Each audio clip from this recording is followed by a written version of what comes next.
Hello po, kumusta po? Meron po akong tutorial ngayon about po sa watermark remover para po pag i-upload po natin siya sa FB Reels po natin, lalo na po pag galing po sa ibang platform like TikTok, magmukha po siyang original po. Check po natin, apps po ito na galing po sa Play Store.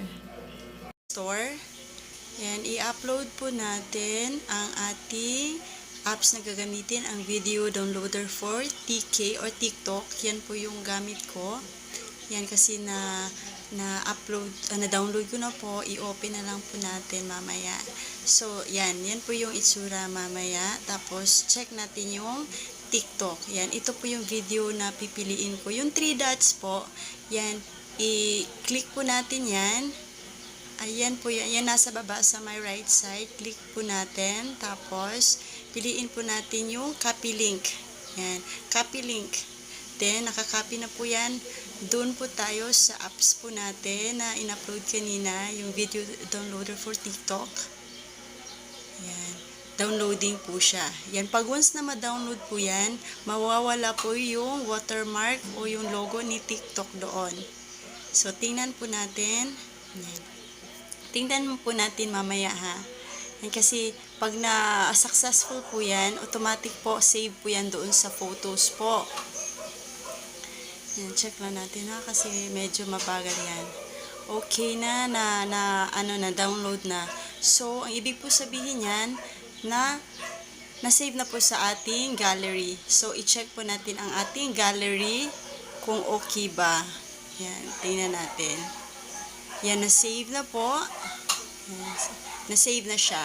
So, na-save na siya. I-check na lang natin kung pag i-upload natin sa FB, kung wala na pa talagang watermark. Yan, check natin na i-upload po natin sa ating Reels. Check natin. Pag hindi po yan ma-copyright, hindi po yan ma-erase. Hindi ko po yan ma-erase pag wala pa. Yung isa kasi kaka-upload ko lang yan.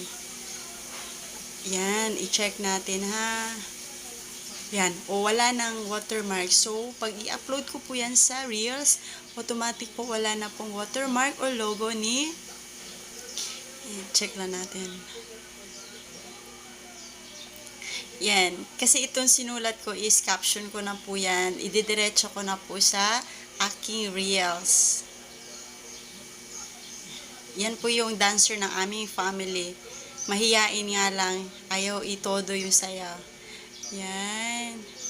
Diretso ko na po ha, para i-check natin, tingnan natin kung talaga meron ba or wala ng watermark. Kasi isa sa mga requirements ni Meta na walang watermark. Para po ma-monetize tayo, dapat wala pong watermark sa ating mga reels or video na ina-upload. Medyo matagal po siya kasi nga loading yung ko. Yan, check lang natin na yan.